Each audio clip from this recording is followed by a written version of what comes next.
Good morning, everybody. So today we're going to be looking at section 2 of chapter 2. We're still describing motion, and today we're going to be looking at velocity and momentum. Now, the main idea of today's lesson: an object's velocity describes its speed and direction of motion. So two things: its speed and direction of motion. So let's see what velocity is. Now, velocity is different from speed, and so we use a V to represent velocity.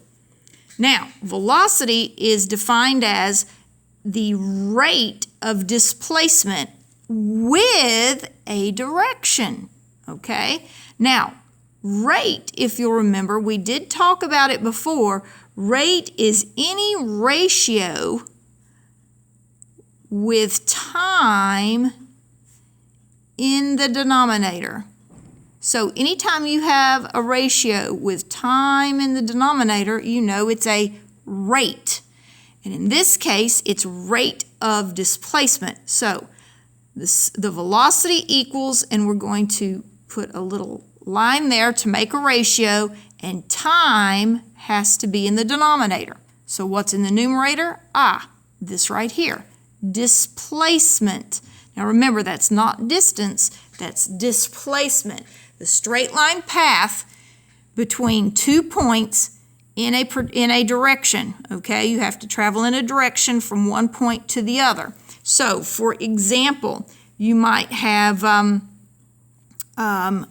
example here could be 120 miles per hour, like those race cars right there, and maybe you're going east, okay?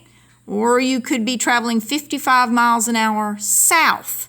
So velocity is both magnitude, all right, this part is the magnitude, and this part is the direction. So magnitude, direction, all right?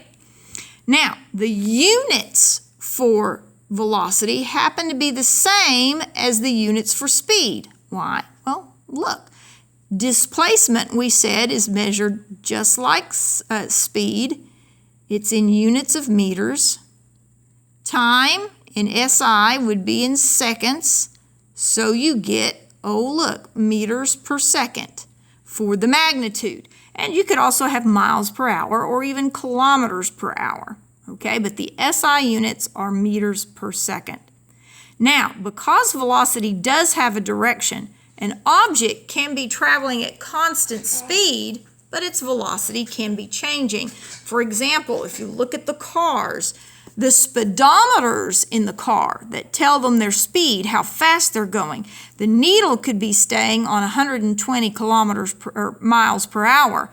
But because they're traveling around a curve, their direction is constantly changing. So that means even though their speed is constant, their velocity is changing because the direction part is changing, okay?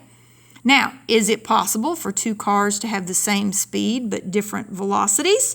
Well, of course, yes. All right, they can have the same speed, but if they are traveling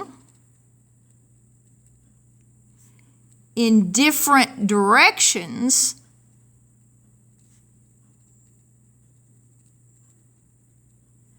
then their velocities are different. Okay, so if they have different directions, they can have different velocities. So the magnitudes or speeds could be different, but they could be the same. But if the directions are different, the velocities are definitely different, okay? Now, let's talk for a minute about relative motion, and you're going to see a lot about this tomorrow. I've got some good videos for you. When you are moving in a vehicle, how you describe the motion of other moving objects is affected by your own motion. Think about it. If you're standing on the side of the road watching cars go by on Manatee Avenue, they don't appear to be going all that fast. But if you're in your own car traveling out towards the beach, the cars that are coming towards you from the beach appear to be going a lot faster. And that's because of your frame of reference. And you're going to learn about this term in the videos. Frame of reference is your viewpoint of the motion. Since you are moving in the other direction, the objects appear to be moving faster when they're going the opposite way. Now, the cars that are around you going the same way, they don't look like they're going very fast at all because you're going a very similar speed and in the same direction. In fact, if you are side by side with another car, it may look as if it's not moving at all because it's going the same speed as well as the same direction. So, motion is relative. It depends on the frame of reference you choose to view the motion. Let's look at this example. Let's look at a plane. First, we're going to look at the motion of the plane relative to the ground, which is at rest. So if you have a person on the ground looking at the velocity of the plane, all right? The velocity of the plane, the speedometer on the plane may read 100 kilometers per hour. But if there is a tailwind, this is a tailwind because it's going the same direction as the plane. It's coming from the tail forward. If the wind is traveling at 25 kilometers per hour, then relative to a person looking up from the ground, this person at rest, the plane will actually appear to be moving at 125 kilometers per hour. The sum or addition of those two. All right, so we're going to add them if they go the same direction and the observer is at rest on the ground. Okay? Likewise, if you're at rest on the ground, okay, and the plane is headed into the wind. Its speedometer says it's moving at 100 kilometers per hour. But if the wind is blowing in the other direction, he's headed into the wind. So we call this a headwind, by the way. Okay? If he's going into a headwind, then he will appear to be going slower. You will actually subtract, and I don't know why this says add. That's I guess because it's they're trying to do vector addition. But let's actually change these two to subtract. If they're going opposite directions, you're going to end up subtracting. So here the plane appears to be going not 100 kilometers per hour to someone on the ground, but only 75 kilometers per hour. Now, I don't know how many of you have ridden in airplanes before, but the prevailing winds across the continent travel from west to east. So if you're flying from Florida to California, you're headed into the wind. So it takes longer to get to California than when you're coming from California back to Florida and you're going the same direction as the wind. Okay? It takes less time coming back than it does going out because of the wind direction. So when the objects, let's put subtract right here. When the objects' motion are described relative to someone on the ground who's at rest, okay? At rest. Then to get the relative motion of the object in question, you've got to add the two velocities.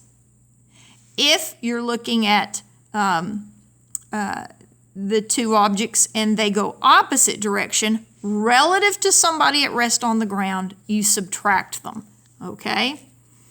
Now, what if you want to know the motion of an object relative to another moving object? We're going to change our frame of reference.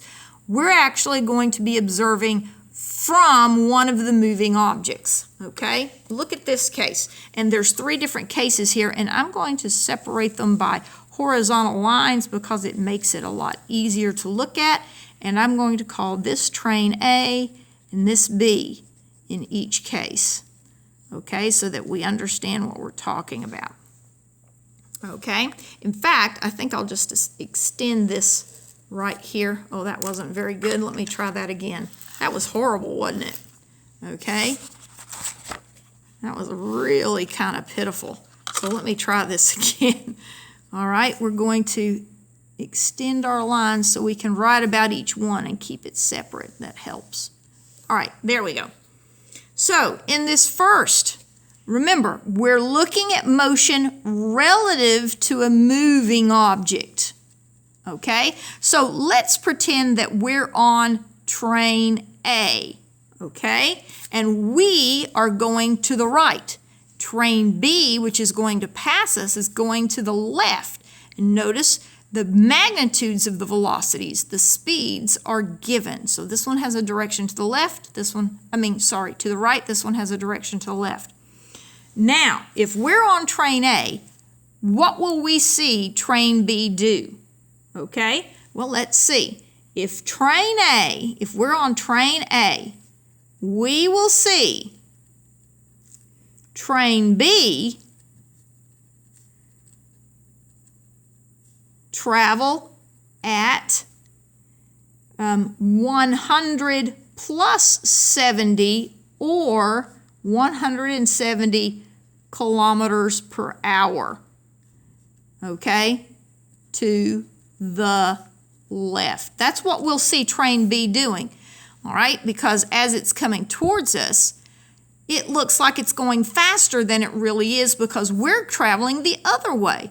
So to us, it looks like it's going 100 plus 70 or 170 kilometers per hour to the left, okay? So when you're talking about being on one of the moving objects, then you add the 2 velocities when they go opposite directions, okay? When you're going the same direction, what do? Well, remember, when you're on a moving object and you're going the same direction as another moving object, like we mentioned, traveling out to the island, the cars around you appear to be moving slower than the cars going in the opposite direction. But that's because you are going in the same direction as the cars you're with. So here, if we're on train A, we will see train B moving at 100 minus 70 or 30 kilometers per hour to the right, because we're both going to the right. So it looks slower than it did before because we're going the same direction. All right, now remember, we're on one of the moving objects. We're not at rest like we were up here. Last one, let's suppose we're both going the same direction and at the same speed. So our velocities are identical, both magnitude and direction to the right. So here, train A will see train B as if it's at rest, because 100 minus 100 equals 0 kilometers per hour. Kind of cool. So if you're side by side with another car and you're going the same speed in the same direction, you will appear at rest to the other occupants of the other car, and they appear at rest to you because you're both moving at the same velocity. Okay, so you have to understand what to do. When you're looking at motion relative to the ground or relative to somebody at rest, you add for the same directions, you subtract for opposite directions. But when you're looking at motion of an object relative to another moving object, so you're on one of the moving objects, then if they're going opposite directions, you add, okay? And if you're going the same direction, you subtract. So you do just the opposite of what you did up here because you've changed your frame of reference. So frame of reference here is actually very important, isn't it? You have to think, am I looking at this from the point of view of somebody on the ground at rest watching the motion, or are you on one of the moving objects? Are you also moving? Okay, so it makes a difference. All right, we're going to look at a little bit more. Let's look at this example. In this example, we have a train passing by an observer who's at rest. So I'm going to call this the observer, V sub O for observer. That makes sense, doesn't it? And he's at rest, okay? Now the train passing by, the train is moving to the right, and the velocity of the train, I'll put a T for train because we're going to have 3 V's here. We don't want to confuse them. That's where subscripts come in. All right, so the velocity of the train is 10 meters per second to the right. Okay? Now, there's a person on the train. He gets up from his seat and he walks along the train. He's inside the train. He's walking the train to the right. His speed, okay, relative to the train is 2 meters per second. And I used a P for passenger, okay? So we have the passenger speed on the train. We have the speed of the train itself and the speed of the person. So now let's see how we can analyze some of this. First, let's look at the speed of the train relative to the observer. The speed of the train relative to the observer. Now look what I did. Train to observer, okay? That is simply going to be the 10 meters per second to the right.